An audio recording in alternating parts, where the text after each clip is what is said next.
नमस्कार दोस्तों। Part one में मैं काफी कुछ डिस्कस कर चुका हूं, तो वो देख लेना जिसने नहीं देखा है। पार्ट टू में पार्ट वन के नीचे कुछ कमेंट आ रहे थे, कंफ्यूजन हो रहा था कि कौन सी आरबीएससी की बुक है। मैंने फोटो ही खींच के मंगवा ली है। क्लास 12th की ये बुक है, भारत का इतिहास। इसमें काफी चीजें दी हुई हैं, एज इट इज सिलेबस के अकॉर्डिंग दी हुई है। तो ये तो है 12th की बुक। जब नेहरू जी वाला जो टॉपिक है सिलेबस का, याद है इंडिया की जो हिस्ट्री में नेहरू जी वाला जो टॉपिक है, वो आपको 11th क्लास से पढ़ रहे हैं। वो 11th में दे रखा है, केवल वो चैप्टर पढ़ना है, सारे चैप्टर नहीं पढ़ रहे हैं उसमें से। और दूसरी चीज, आपको लगता है कि सिलेबस के अकॉर्डिंग उसमें भी कुछ चैप्टर दे रखे हैं, तो आप वो वहां से उठा लेना। ठीक है। इस बुक को अगर आप देखोगे, हिंदी इंग्लिश दोनों में ही अवेलेबल है। गवर्नमेंट ऑफ राजस्थान की वेबसाइट है, वहां पे जाके मैं अभी डिस्क्रिप्शन में लिंक भी शेयर कर दूंगा डिस्क्रिप्शन में। और भी अगर आपको कोई डाउट हो रहा तो मुझसे प्लीज पूछ लो, क्योंकि अब ज्यादा डाउट रखने का टाइम नहीं है।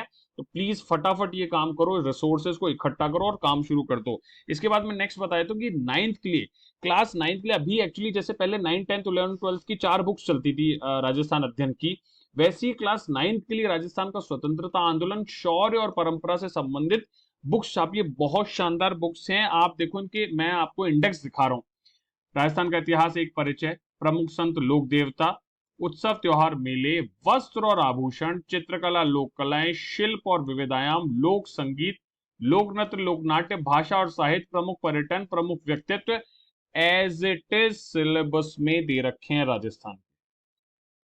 समझ रहे हो? इवन ये यहां से जो डायग्राम है ना, इससे भी क्वेश्चन बनता है। ये जो है ना, ये प्रतापगढ़ का भूभाग, ये भी इससे भी एक डायरेक्ट क्वेश्चन बन जाता है आपका कि प्रतापगढ़ का भूभाग कांठल कहलाता था, क्या कहलाता था। ये क्वेश्चन बन जाएगा इससे, एज इट इज क्वेश्चन बनेगा कि राजस्थान में प्राचीन स्थानीय जो नाम थे और उसके क्या भूभाग के नाम थे। ये क्वेश्चन बनता है। ये देखो, ये डायग्राम सीधे सीधे दे रखा। क्या अपन लोग यही सोचते हैं कहां से सवाल आएगा, सवाल यहाँ सामने दे रखे हैं। एक बार रीड तो करो, एक बार देखो तो सही उनको। तो यहां से भी सवाल बन सकते हैं, मैंने बुक्स बता दी है। अब इसके अलावा जो शास्त्रीय नृत्य और जो परंपरा संगीत की बात है, ये राजस्थान राजस्थान की सांस्कृतिक परंपरा की एक बुक है। ये राजस्थान हिंदी ग्रंथ अकादमी की बुक है। इसमें वो दोनों टॉपिक बहुत अच्छे से दे रखे हैं। आप, मैं, मेरी एक मित्र हैं श्वेता जी, उन्होंने मुझे चीज सजेस्ट की और उन्होंने बताया कि ये बुक में बहुत अच्छे से दे रखे हैं, तो मैं उनको बहुत धन्यवाद देता हूं।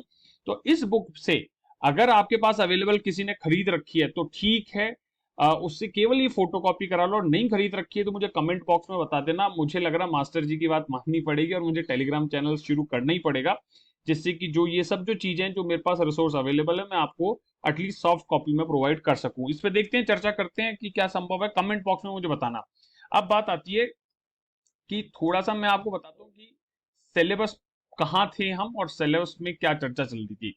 मैंने बता दिया आपको कि ये कहाँ मिलेगा। नेहरू जी वाला जो टॉपिक है 11th क्लास की आरबीएससी में, 11th क्लास की आरबीएससी, वहां डाउट पूछा हुआ है। ठीक है। ये सारे जो टॉपिक ये दे रखे ना राजस्थान की, सब मैंने आपको दिखा दिया, उस बुक में है। 9th की बुक है। ठीक है। प्लीज प्लीज प्लीज उन्हीं को रूट करो, उनसे क्वेश्चन बहुत रेयरली बाहर जाएगा। विश्वास करो मेरी बात का, बस उनको ढंग से पढ़ना। मैंने कांठल का एग्जाम्पल दिखा दिया कि कैसे कैसे सवाल बन सकते हैं जो हम सोचते भी नहीं है। अच्छा, कुछ चीजें ऐसी होती हैं, जैसे ये अगर आधुनिक काल की बात करूं तो ये प्रेस जैसे एक टॉपिक है। देखो, स्पेक्ट्रम में कुछ चीजें आप पीछे की साइड में देखोगे तो कुछ जो टॉपिक्स हैं बहुत अलग से अच्छे तरीके से दे रखे हैं। जैसे अगर मैं प्रेस की बात करूं तो उसके ऊपर प्रेस से संबंधित जो कानून थे, क्या बदलाव थे, वो उन्होंने अच्छे से दे रखे हैं। अगर मैं बात करूं कि ये विभिन्न नेता और संस्थाएं, ये भी उन्होंने पीछे बहुत अच्छे से दे रखी है। स्पेक्ट्रम की बात कर रहा हूं, ये देखो, ये है सेलेक्टिव रिसोर्सेज, कि वहां से फटाफट, ये 2-2 घंटे के टॉपिक हैं एक्चुअली, 2 घंटे में आपका टॉपिक खत्म हो जाएगा। ठीक है। इसके वाला अगर मैं बात करता हूं, आपको महत्वपूर्ण देश के अलग अलग हिस्सों का योगदान, ये एज इट इज यूपीएससी से उठाया टॉपिक है। महत्वपूर्ण योगदान करता सबके नाम के साथ वहां पीछे काम दे रखा है। इवन आपको अगर जो गवर्नर जनरल और ये सब हैं, उनके भी कुछ कुछ काम दे रखे। तो स्पेक्ट्रम का पीछे वाला पार्ट और उसका सारांश वाला भाग जो है, वो बहुत अच्छे से आपको ये पूरा सिलेबस जो है आपका कवर करा देगा, ध्यान रखना। ठीक है। अब अपन बात करते हैं नेक्स्ट सिलेबस के अदर पार्ट्स की, कि इन सब चीजों के लिए वैसे तो एनसीईआरटीज बहुत अच्छी हैं, लेकिन अगर आप चाहें तो जो वो होती है ना एटलस, वो देख लो। और एटलस नहीं, मैं इसलिए आपको सलाह दूंगा, यूपीएससी के 10 साल पहले के, आज के नहीं, 2013 से पहले के पिछले 20 साल के जो भी क्वेश्चंस हैं, वो उठा के देख लो। आपकी जो मेजर पोर्शन है ना, ये उससे कवर हो जाएगा। हाँ, आप सोच रहे हो, डाउट करो सर, आप पढ़ने के लिए तो बोल ही नहीं रहे। नहीं, पढ़ने के लिए देखो, ऐसा पर्वत का ये इससे क्वेश्चन कहाँ बनता है मैं बता देता हूँ। कौन सा पहाड़ कहाँ है, कौन से कॉन्टिनेंट में है, कौन से कंट्री में है, मैच करो, बस सीधे सीधे मेजर जो क्वेश्चन है वो यही बनते हैं वर्ल्ड ज्योग्राफी से।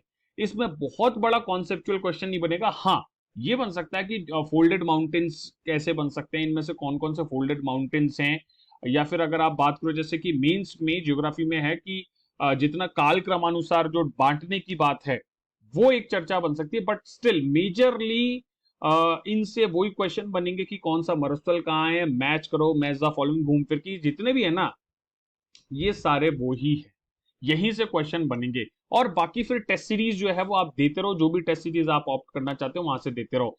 प्रमुख औद्योगिक प्रदेश जो है वो आपको एनसीईआरटी से मिल जाएंगे। ठीक है, ये एनसीईआरटी में कवर्ड है। और पर्यावरणिक मुद्दे के लिए ये आपको एनसीईआरटी के साथ साथ करंट अफेयर्स थोड़ा सा देखना पड़ेगा। जैसे यूएनसीसीडी की बात कर सकते हैं हम, पेरिस क्लाइमेट की बात कर सकते हैं, यूएन हैबिटाट जो टॉपिक है, जो भी मैं टॉपिक बोल रहा हूँ ध्यान रखना।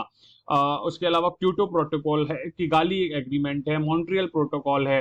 ठीक है, और क्या अंक्लॉस की बात तो कहते यहाँ पे जरूरत नहीं है, ओवन ओजोन अक्षय की बात कर ही दी अपन ने। ग्लोबल वार्मिंग का जो बेसिक कॉन्सेप्ट है वो बात कर सकते हैं, इंडिया के जो आईएनडीसीज हैं उनकी बात कर सकते हैं। तो पर्यावरणिक मुद्दों में घूम फिर के मेजर टॉपिक्स ये वाले आ जाते हैं। ये एनसीईआरटी से, दोनों चीजें एनसीईआरटी से कवर हो जाएंगी आपकी। ठीक है, 11th 12th की जो एनसीईआरटी वहां से कवर हो जाएंगी। भारत के भूगोल के लिए मैंने तो पहले सजेस्ट भी की थी कि पेरियार का भारत का भूगोल हिंदी मीडियम के लिए आता है। बाकी एनसीईआरटी से मेजर चीजें जो आपकी कवर हो जाएंगी, आरबीएससी की बुक से भी आपकी ये वाला जो पोर्शन है काफी हद तक बहुत अच्छे से कवर होता है। एनसीईआरटी की जो बुक है 11th 12th की, हाँ, ये जो दो टॉपिक है ना, ये आपको गूगल करने पड़ेंगे आज की तारीख में। क्योंकि देखो जैसे राष्ट्रीय राजमार्ग की बात करूं, प्रमुख परिवहन गलियारे, परिवहन गलियारे की जब बात कर दी उसने, तो ट्रांसपोर्ट वाली बात है ना, तो उसमें लोगों कह रहे हैं, लोगों को लग रहा है कि वाटरवेज नहीं आएंगे, पर ट्रांसपोर्ट में वाटरवेज भी आते हैं, ट्रेन भी आती है, रोड भी आती है, इवन एट टाइम्स प्लेन्स भी आते हैं, क्योंकि ये ट्रांसपोर्ट के गलियारे हैं। अब किन ट्रांसपोर्ट के गलियारों पे बात चल रही है मैं बताता हूँ कि जैसे डीएमआईसी है, it is one of the transport corridor. ठीक है, और डीएमआईसी के साथ में क्या, वेस्टर्न डेडिकेटेड फ्रीट कॉरिडोर अगर आपने नाम सुना होगा, ऐसे ईस्टर्न डेडिकेटेड फ्रीट कॉरिडोर है, नॉर्दर्न है, सदर्न है, मिडिल है, ऐसे टोटल 6 फ्रेट कॉरिडोर है रेलवे जो बना रहा है इस समय। डीएमआईसी भी ऐसे और भी है, भारतमाला प्रोजेक्ट है, सागरमाला प्रोजेक्ट है, वो सब देखने पड़ेंगे। राजमार्ग का जो डेफिनेशन चेंज है वो भी देखना पड़ेगा। खासतौर पे राजस्थान से कौन कौन से राजमार्ग जा रहे हैं वो आपको थोड़ा सा फोकस करना पड़ेगा। गोल्डन क्वाड्रिलेटरल की बात करें, या फिर जो नॉर्थ टू साउथ कॉरिडोर है, या फिर ईस्ट टू वेस्ट कॉरिडोर, वो सब देखना पड़ेगा। प्रमुख औद्योगिक क्षेत्र है एनसीईआरटी से आपके कवर हो जाएंगे। राजस्थान के भूगोल की बात करूं तो मेजर चीजें मैं वापस से कहता हूं कि सिखवाल की जो मानचित्रावली है वहां से आपकी ये चीज कवर होगी, साफ साफ है। इसके अलावा ना केवल राजस्थान का भूगोल, बल्कि आपका जो राजस्थान की इकोनॉमी वाला पार्ट है वो भी सिखवाल से कवर हो जाएगा। Plus economic review, government of Rajasthan का इकोनॉमिक रिव्यू, आप चाहे स्प्रिंग बोर्ड का वीडियो अटेंड कर लो, या सम्यक का आपका जो क्रिस्प मटेरियल आता है जो उसने इकोनॉमिक रिव्यू का सॉर्ट करके दिया है, आप वो उठा लो, जो आपको सही लगे। भाई आपको सुनना, वीडियो सुनना ज्यादा बेहतर लगता है, या फिर आपको जो बुक लिखी हुई है उसमें से डेटा उठाना अच्छा लगता है। और कुछ सवाल कह रहे हैं कि सर डेटा याद नहीं रहता, देखो डेटा है, देखो भाई सेलेक्ट होना है, टॉप रैंक लानी है, तो वो करना पड़ेगा जो नहीं होता है। सीधी सीधी बात, ऐसे कोई किसी को आनंद नहीं आता पढ़ने में, सबको जो रहा था। अब तो ठीक है, मुझे खुशी मिलती है, अब तो मैं अगर पढ़ूं नहीं या पढ़ाऊं नहीं तो ऐसा लगता है कि कुछ अधूरा है। लेकिन एक दौर ऐसा होता है जब आपको जबरदस्ती कुछ चीजें जबरदस्ती करनी होती हैं, अपने मन को समझाने की, समझा के कि नहीं ये तो करना ही है, इसी से काम होगा, अदरवाइज नहीं होगा। ठीक है, तो ये मेजर चीजें वहां से कवर हो जाएगी। चाहे तो आप बुक है, मैं अपने रिसोर्सेज का जो एक वीडियो पहले भी बता चुका हूं, उनमें से आप बुक्स देख सकते हो, सेलेक्टिव रीडिंग अलग अलग कर लेना। अलग अलग इंस्टीट्यूट के नोट्स हैं तो वहां से देख लो, जहां से आपने इसकी रीडिंग की है वहां से इसको पढ़ लो। नहीं तो वापस से कहता हूं, सिकवाल मानचित्रावली या फिर इकोनॉमिक रिव्यू, या फिर जो मैं राजस्थान अध्ययन की बुक्स बता रहा हूं वहां से आप कर लो, या फिर जो आपके नोट्स है वहां से कर लो, जहां से आपको सही लगे वहां से कर लो। ये 4-5 रिसोर्सेज हैं अलग अलग चीजों के लिए। ठीक है, इसके अलावा बात करें तो ये जरूर कर लेना है, देखो इस पे से क्वेश्चन बनने के बहुत ज्यादा इंपॉर्टेंट चांस है। ये तीनों जो चीज है ना, क्योंकि इस बार अभी पर्यटन स्थल और जो परिपथ है ना, अभी इसी हाल के बजट में दो जो परिपथ हैं वो ऐड किए गए हैं, जो दो हैं परिपथ नए जोड़े गए हैं, और दो या तीन भी हो सकते हैं, मुझे इतना नहीं। कहने का मतलब बजट में इन परिपथ पे बात हुई है, तो देख लेना। जो भी नए टॉपिक होते हैं वो इंपॉर्टेंट होते हैं और उनसे सवाल बनने के पूरे चांसेस होते हैं, क्योंकि नए ऐड हुए। और सबसे खास बात, उनके साथ लेयर 1 का सवाल बनेगा, उन पे बहुत ज्यादा डीप जाके बहुत कम चांस है कि उन पे सवाल बने।